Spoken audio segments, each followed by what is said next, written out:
Dito na ang isang good boy, hindi ito bad boy, kumbachero. Bagamat ang music natin pang bad boys. Bad boy. Bad boys for life. Kakausapin natin na isang good boy. The good boy, Art Samaniego, isa pong cybersecurity analyst at co-founder ng ScamWatch Pilipinas.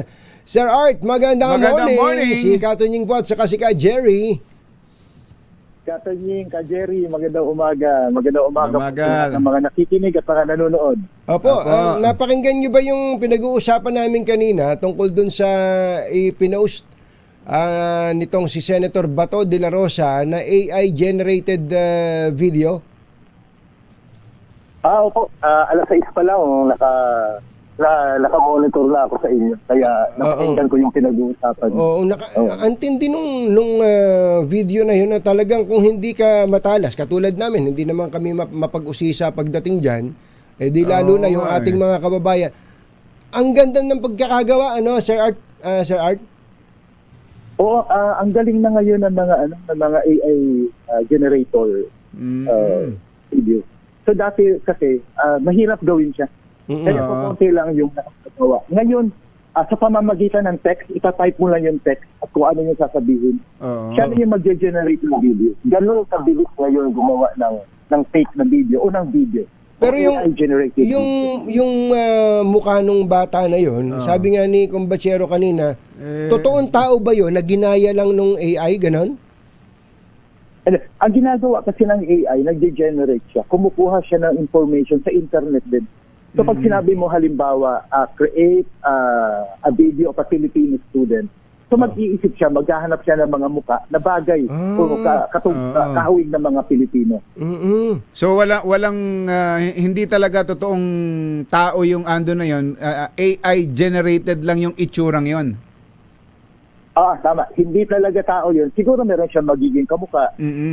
Ang ginagawa kasi ng ibang AI generator, pwede kang mag-upload ng picture mo at yun ang gagayahin. So paano mo natin malalaman na yung isang video pinapanood natin ay AI generated? Ang pinakauna natin dapat gawin, dapat maging mapanuri tayo. Titingnan natin. Pero dahil sa galing ng mga gumagawa ng AI, minsan hindi mo na talaga mapapansin. So dapat ang gawin ng mga tao, lalo na pag mga sensitive material, dapat i-check yung source ng video. Kung galing ito sa verified account, kung galing sa media, na verified na media, kung maaaring totoo to. So dapat i-verify mo. Pero pag galing lang sa mga kung sino-sino nag-share, dapat po mag-double source tayo. So ibig sabihin, maghanap tayo ng ibang source na magbe-verify doon. Kung hindi mo alam ang source, ang pagbabasihan mo lang yung mismong video, hindi mo malalaman talaga kung AI yon, Sir Art? Minsan hindi mo talaga malalaman. Pero eto kasi yan, kumakalat yan mga fake videos yan, saka AI generated videos sa Facebook. May kakayahan ang Facebook na i-plug yan na AI yan. Bakit di nila ginagawa? So dapat makialam na talagang gobyerno dito. At maging accountable ang Meta o ang Facebook sa ginagawa nila. Si Katunying naging biktima ng AI-generated video. Nireklamo ko sa Facebook yung Katunying, di ba? Ang sabi ng Facebook sa akin, hindi daw nagwa-violate yung video na yun sa community standard nila. Lalo kang pinagbibenta ka ng something, di ba? Actually, scam yun Scam yung ginagawa nila. Pero kagaya nung sinabi mo, yung Meta, sabi nila, hindi daw nagbabiolate sa community standard nila. Hindi daw nagbabiolate. Sabi ko, ano mo community standard niyo? Ayun, hindi niya talaga tinake down na yung video. Nakailang araw pa yun bago niya na-take down. So marami na siyang na-scam kasi si Tito Ramon ang nagsasabi na mag-invest kayo. Yun, ang galing din ng pagkakagawa nun. Ang ganda, sobrang ganda. Napaniwala ako nung una kong mapanood yun Hinihingan nga ako ng investment ni Kumbachero kung paano mag-invest dun. Hindi ba, tama kayo dun, ang Meta. Pero alimbawa po, bago lang dun sa Meta, alimbawa po itong pinapakita nating video na to, ordinaryong tao yung nanonood, ang ganda ng actually pati yung kung hindi mo rin lang pagbubutihan ng pagpakikinig, mukhang ayos naman eh. Ang background niya, may mga nagtitinda ng Ayan, longganisa.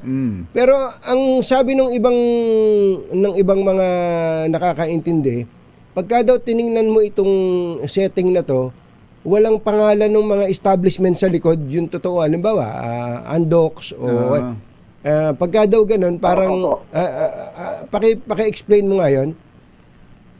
Kasi ang result na ginagawa ng AI, nagdidepende yan doon sa prompt mo. Kaya meron na bagong kurso ngayon na tinatawag na prompt engineering. Ibig sabihin nun, yung prompt, yun yung utos mo sa kanya. Gawin mo to, estudyante na nag-uusap, ito yung mga dialogue nila. Lagyan mo ng background, lagyan mo ng Filipino setting. So, pwede maglagay nga dyan ng Jollibee, maglagay ng Petro na background. So, kulang yung prompt lang nung ginawa nung Ayun, yun lang. Yun So, lang. pwede talaga. Pwede rin palang ilagay yun, yung mga brand na yun. So, talaga hindi mo na makikita sa naked eye mo, ano? Oo, kaya nga nakakatakot to kasi pwede itong gawin. Merong threat meron siyang banta sa society natin. Yung una, pwede gamitin ng ang mga ganitong video para manira ng reputasyon ng isang tao o official. So, sa election 2028, tama ka kasunding. Sa election 2028, pagandahan ng AI to. Oo.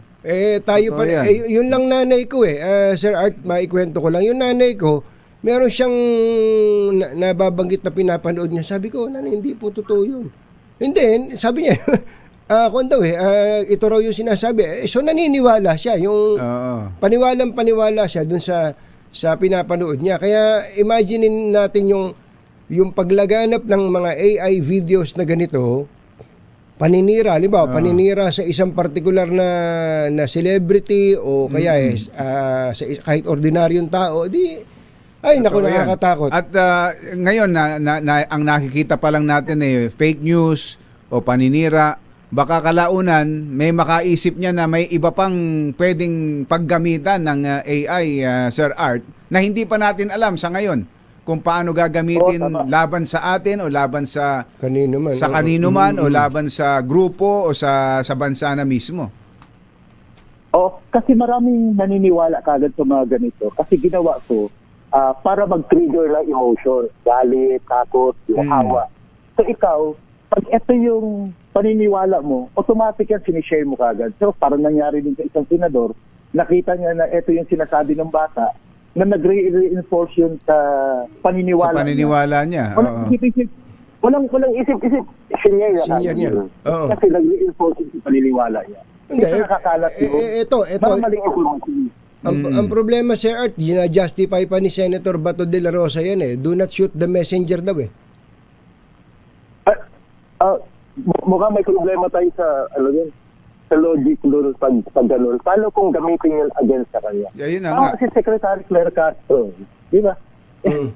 Dapat, public official ka, mag-isip ka muna kung ano ang mga i-share mo dito sa social media kasi maraming naniniwala sa'yo. So eto, kahit ito yung paninindigan ng ibang mga tao, pero dapat sabihin mo na AI galing to, hindi to tunay na tao. Well, sa Congress, sa House, may mga hearing na sila tungkol dyan sa government regulation.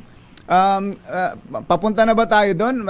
Nakikita mo ba, Sir Art, ang pagpabor din ng mga senador o ng lahat ng mga nasa gobyerno natin, ng BBM administration para magkaroon na ng mas malinaw na regulation o papel policy ng gobyerno tungkol dito sa AI at sa pati sa sa paggamit ng social media? Nung in-invite ako ng Congress para magsalita tungkol dito sa isang series, na-frustrate ako kasi mukhang walang nakakaintindi. Walang nakakaintindi doon sa pinag-uusapan. Wala nakikinig. So tingnan mo hanggang ngayon, wala pa rin regulation tungkol dito. Di ba? Yung social media nga, wala pa rin. Kaya ang tagal na niyan. Tagal na nating nagkakaroon lang ng sense of urgency sa panig ng mga mambabatas natin kapag ka sila kapag ka sila mismo ang subject ng ridicule o kaya ay nitong AI na ito. Ganun lang, Sir Art. Mm. Yun nga ang mangyayari. So tama naman siguro na ito ngayon nakikita natin na sila yung naapektuhan para makagawa na tayo ng batas tungkol dito. Tingnan mo yun sa social media. 'Di ba sila yung naapektuhan? Kaya sila yung gumawa ng mga batas. Pero yung mga ordinaryong tao ang maapektuhan ng mga scam. Wala, ang tagal na hindi pinapansin yan. So ngayon, pinapansin na ngayon. Pero isa lang talaga, halimbawa, pinagmumula ng mga scam, pinagmumula ng mga fake videos na to. At ang social media. At Facebook ang pinakamalaking social media sa Pilipinas. Kaya dapat maging accountable. Panahon na para maging accountable ang Facebook. Pwede ba, Sir Art, pwede ba kahit wala pang batas, can the government do something about Meta?